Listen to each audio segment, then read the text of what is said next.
With us right now, Rob Ristagno. Rob, you are the founder and CEO of Sterling Woods, found on the web at sterlingwoods.com. Your flagship product is ScoutX. We're going to be talking about that and how we can kind of use a little bit more intelligence to improve sales numbers. Rob, thank you so much for joining us.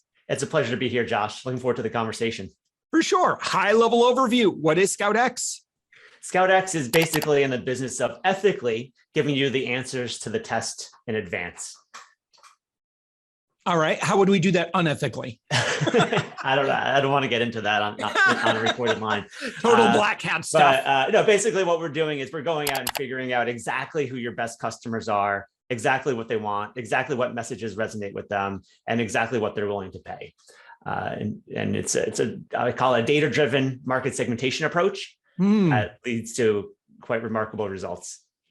So let's say, for example, so right now we've been working in many ways, kind of like a consultant, developer partner. It's a high level, high ticket service offering that we've been doing over the past year and a half. We're getting ready to launch something that's a little bit more scalable, a little bit more group focused, kind of coaching focused. I see. I'm guessing on the pricing. I mean, I don't have much data other than this seems like the right amount to charge. What are some ways that I can kind of use kind of a ScoutX mindset or philosophy to kind of help me figure out what decisions I should be making today? We haven't fully launched. Well, we're just kind of over the next several months, we're going to be fully launching it. And so help me out. Sure. So I think with pricing, it's a little bit of a challenge to do more traditional A/B testing. I think for most things, the default is let's A/B test it. The problem with pricing is that for it to count in the statistics, you actually need to make a deal. You need to close and have a customer. And it just takes a really long time to get a statistically significant sample so that you can definitively say, hey, this is the right price. So if you're a larger company and you have the time and the resources, A/B testing is probably a great solution for you for price testing. But medium and smaller sized organizations don't have that luxury.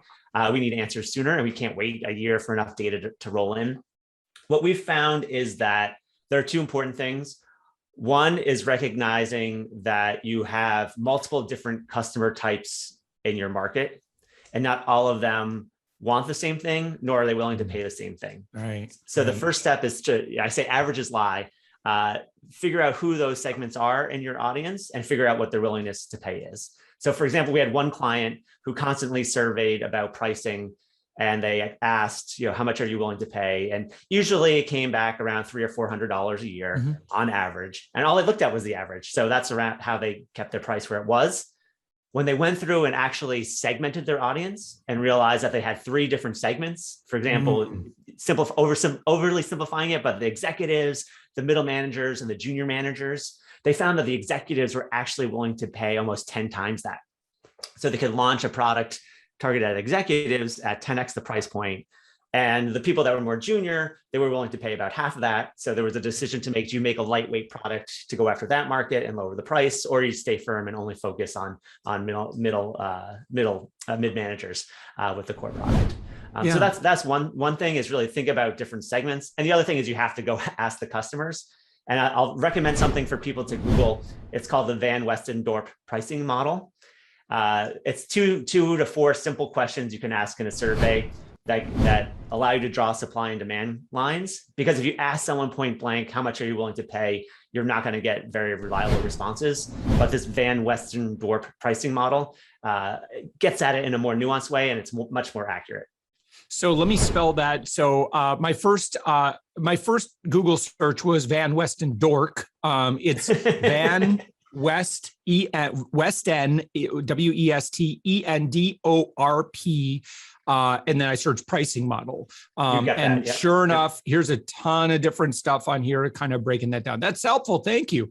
Now, in terms of, so ScoutX, obviously pricing is just a small piece of that. But when folks engage with you, what are you actually doing with them? The first thing that we're doing is internal intelligence gathering. So we want to hear from the management team, the founder, the leadership team, who they think their best customers are. Because what we found is that in any market, usually 40% of the prospects are what we call barnacles. They'll never buy from you, but you'll waste advertising dollars on them. You'll waste your sales team's time on them, your own time on them. The top, let's say 10 to 20% are your whales. Those are the people that will buy tomorrow, no matter what you do. And where there's a little bit of work to be done is on that 40 to 50% in the middle, the fish, for lack of a better analogy. And you really need to realize that they have slightly different needs and wants than your whales, and you need to be a little more tailored in your product offerings, your marketing messages, and your sales tactics. So after we go ahead. No, continue. So after we do the management interviews to figure out where the hypotheses lie, we then go and actually conduct interviews with real live customers. So people have actually bought in the past, because we really want to dig in and understand what were those motivations to buy. Especially, I'll say, the intangible, softer benefits to buy, like fear of missing out, or not wanting to look bad in front of someone, or wanting to feel like they're part of a community, or just looking to grow professionally, lifelong learners. So we have trained psychologists and journalists who go in and interview customers and really get them to spill their guts as to what was really leading to that buying decision. Then the third phase is a survey. We send out a quantitative survey, and then we have some data science models that crunch the results so that we can build the segments in a statistically significant way. And for each segment, we can describe the segment to you, so you know where they are or how to target them. We can say exactly what features and benefits they want out of your product or service. We can get at their willingness to pay, thanks to our friend Van Westendorp. And then finally, we can figure out what is that motivational hook that's really going to get them to say yes. Wow. So that can affect a lot of decisions. I mean, it's particularly if you're thinking about ad spend and things like that, and where you can put marketing dollars. Think of the potentially tens of thousands of dollars that you could save by targeting a little bit more intelligently, which of course, with today's advertising, you should be able to target pretty specifically. You ought to be targeting pretty specifically with that data. So in terms of your work with some of your clients that you've worked with, what would be some examples of how this is executed and what's happened as a result? Sure. For one of our clients, they sold training to CEOs, and their former CMO thought the best way to go after the market was to find CEOs in crisis. So, hey, if you have a problem, our training program is going to help you get out of crisis and you'll onward and upward. What we found when we did the research together is that there are actually 4 different types of CEOs that were much more attractive clients. And in fact, the CEOs in crisis were not great prospects because they had no money to pay you. And if they didn't have time to spend with you, and then if you did happen to get one, they didn't stick around very long because they felt like you solved their problem and moved on. So we found that I don't need to go into details on the 4 other ones, but for example, just to bring it to life, we found the stuck in the weeds CEO, usually an owner operator who felt like they're working proverbially in the business instead of on the business. So how you would approach that person from a marketing or sales standpoint is different than another persona we found, which was the peak performer. This is the serial CEO who gets up at 4 a.m, does yoga, likes to crush their numbers, and goes from company to company. They just want to stay ahead of the competition. So how you sell training services to that type of CEO is very different than how you would sell to someone who feels stuck in the weeds, for example. The bottom line, they were able to reduce their acquisition cost by a whopping 78%. So they could drop money to the bottom line, or they could reinvest that and really grow their sales. They did a combination of the two. So they had a great year where their margins went way up and their sales went way up. Yeah. So like our working hypothesis right now is, kind of the founder CEO with this newer product, it's a lower price point offering, and hopefully it's a little bit more scalable for us. But I think, the persona that I'm strongly considering, or that my working hypothesis is, it's the founder CEO that just feels this immense pressure to constantly be out there hustling in terms of like, oh, I got to be on Instagram and I got to be doing TikTok now because that's the only way that I can get business. Like they're constantly feeling this pressure to just keep showing up. And again, it's like I call it a CEO hustle. And like how could I test that? Like if that's what I'm thinking, like that might be, I guess the old way of testing that would be to start just doing it, and watch the results over, say 60 days or so and see, well, how were those results? Were those profitable, or people seem to jive with that? Or I don't know. I mean, that's kind of what my plan was, but how can you help me save some time? Yeah, I think I think the best way to test it, you already have a hypothesis. I assume it's grounded in some research that you've already done. So I would sure. Or is it? No. Sure it is. Well, maybe I would start with, do you have any beta customers or Yeah, we do. Yeah, just talk to them and kind of try to ask them, kind of what was going through your mind when you decided to say yes, and kind of see if you hear, don't leave the witness. Let's see if you hear things that are close to this tired of hustling mindset, which I love, by the way. It's emotional pain point. So those things will sell much better than we're going to make you more money, which everyone wants, but everyone says that. So that's one thing. Then when you feel like you have the research that you're on the right track, I would test it through the language that you're using in your content marketing. So can you create I'm making it up here, a white paper titled 5 things you can do to reduce the time you're spending hustling. you could wordsmith the title there and just kind of see how that performs. You could try, if you have a cold email outreach program, I don't know if you do or not, but you could try changing different subject lines, like tired of, burnt out from the hustle, kind of just try different things and see if you're getting better open rates than you're used to and better engagement than you're used to. So just really test in your subject lines and with your content marketing efforts, and you can see if that messaging is getting you the people that make for whales for your business. Yeah, Rob, this is really helpful. Thank you so much for this. How did you create Sterling Woods? It's a long story, but I always wanted to start my own company, and the advice I got was go into an industry you like and find a problem to solve. I always liked the media industry, and I found the problem to solve was they're overly dependent on advertising, and advertising is completely disrupted now because of Google and Facebook and all the other big media players. So the solution for publishers and video companies and basically content and media businesses is to supplement your advertising revenue with paid memberships or paid subscription products. And so probably you're annoyed at me if you hit a paywall. That's probably one of our recommendations, is to stop giving everything away for free. Use advertising and subscriptions to have a blended model. So what did we find when we did that? We would do some market research for all of our clients, and we always found the same kind of 20, 40, 40 split of 40 people who would never pay a publisher or a media company for anything, 20% who were huge fans that would pay tomorrow, and then that middle ground that had we had to kind of tweak the value proposition and the offering and the pricing to get them excited. So after doing that for a couple of years, we realized this is bigger than media. Every business has this problem. This distribution occurs for any business. So we decided, well, still, our bread and butter vertical is media. We've diversified, and now we work with pretty much any industry because this distribution exists across the board.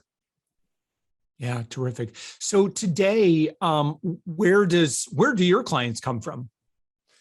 So I think a few key levers. One is speaking engagements. That was a lot stronger, obviously, before COVID than afterwards. But I think it's partially because of thought leadership, but I think it's more importantly having that personal connection. So for us, we're a high ticket item, and we need to have the relationship and the trust there. So meeting people in person is a big thing. Of course, with COVID, we can't meet in person as much. So we've done other things to try to build relationships and credibility. One is a stronger referral program from with prior clients, active clients, as well as, I'll say, partner businesses. So for example, advertising agencies or marketing agencies, or I'll say sales training consultants, people that kind of can take the findings from the research and help the client implement it. So using the relationships that we already had and finding different ways to go to market has been really helpful over the last year. We've also launched a podcast. We've done some white papers. Some of them were, I'll say, classic thought leadership stuff, which I think is great top of the funnel for us. But we found that to really convert, you need to have some sort of trust-based relationship and exchange with people. Yeah, for sure. Have you ever not followed your own advice and like, of course, you got to eat my own dog food? Yes. Have you caught yourself, in midstream somewhere and like, okay, time to do what we're teaching here. I do. I'm asking because I feel. I mess up frequently. Yeah. And then I'm like, wait a minute, what do I teach here? Oh, yeah. I do it on a daily basis. The biggest thing, a couple of years ago, we woke up and realized we didn't have our own, we didn't define our own segments. So that was a big exercise. And then just a mistake I made earlier this year is, so basically our segments are based on use cases or problems, not so much on industry or company size or title. There's 3 or 4 things that signal that they're in need of ScoutX. So that's how we like to prospect and how we qualify prospects online on the phone. But we got lured into working with an appointment setting agency earlier this year, who kind of promised us the stars and the moon. And I was very excited about that. And then kind of when we dug in, I wish I did a better job, I guess, digging in on their process, because all they targeted on was company size and company industry. And for us, that's not sufficient. Yeah. So we had a really hard time getting qualified leads on the phone because it was not as precise of a segmentation as we needed, which is a shame, because of course we would advise all of our other clients, don't segment only on, those are 2 important dimensions to think about. I think they create your total universe, but within your total universe, you really need to think about what are those use cases or problems or emotional hooks that you're focused on. And I think the partner we selected was just too focused on batch and blast, and we didn't get the results that we wanted after spending a lot of time and money. So lesson learned, practice what you preach. Oh, well, listen, if you're not constantly learning lessons, right, we're not evolving in business. We're not growing for sure. Exactly. Rob, in terms of like your company today, is it just you? Do you have a team? What does Sterling Woods look like? We have a team. We're a mix of analysts / data scientists, project managers, marketing experts, and then also some, I have an assistant and we have a content marketing person. Yeah, excellent. And you guys are based up in Connecticut. I saw one thing that you had volunteered. I was going to ask you about this, is that you've done weekend puppy raising for America's Vet Dogs. Tell me about that. Yeah, as a military veteran, obviously, anytime I see, some good stuff there that we can, shed some awareness on, love to hear about it. Yeah, it's a great organization. It helps veterans who need a helper dog. The program we were part of helps people with PTSD. So it's pretty amazing what the dogs can do. They can, for example, typically there's a fear of the dark if you suffer from PTSD. So the dog can go in a room before you and turn on the switch, so the light goes on before you go in. Oh my goodness! You get startled by alarms and alarm clocks. So the dog has a special collar that vibrates when it's time to wake up his client, and he just gently pulls the sheets down. So it's like a much more subtle way. They're trained to go get medication and things like that. So it's pretty impressive. And we actually had one dog we were raising on the weekend that sadly flunked out of the program after he jumped on the prepared food counter at a grocery store. Oh no! So we adopted him. So we have a full-time pup here as well, and for a while we did have him. You got the flunky. That's great. What breed of dogs are they? All mostly labs. So we have a black lab. They also have golden labs. They have some German shepherds as well. Yeah, excellent. All right, Rob. So this is really great. So at your website, sterlingwoods.com, and someone's like, okay, I want to learn more. By the way, it sounds like it might be expensive to work with you, but I don't know. What does that typically look like? Or we have a what big size range. Company are you working with? Maybe share a little bit about engagement and investment that you're comfortable with. Our prices depends on the size of the company. So I think for smaller companies that are let's say under 20 employees or so, we have some workshops that are affordable there. For larger companies, we have year-long consulting engagements, which run 6 figures and all kinds of stuff, all kinds of things in between. So We price based on the impact we think we can have. So small, for bigger companies, we can have bigger impact just because they have a larger established market. Yeah. But we root for the small guys. So we'd love to help them out with workshops and help them become the big guys. Do you have any content that someone could say, man, I'm loving this, I want to learn more? I think the best thing to do is to go to sterlingwoods.com/calculator. If you answer 3 questions, we'll be able to estimate for you how much money you're leaving on the table by not doing a proper market segmentation, by not doing this research to understand your best personas and exactly what they want. So sterlingwoods.com/calculator. Yeah. And you'll get a free report as to where we think the upside is. Oh, that's very cool. All right. Rob Ristagno. Did I say that right? Perfectly. Founder and CEO of Sterling Woods. Go check out ScoutX. Again, that's at sterlingwoods.com. Rob, this has been a lot of fun. Thank you so much. Thanks, Josh.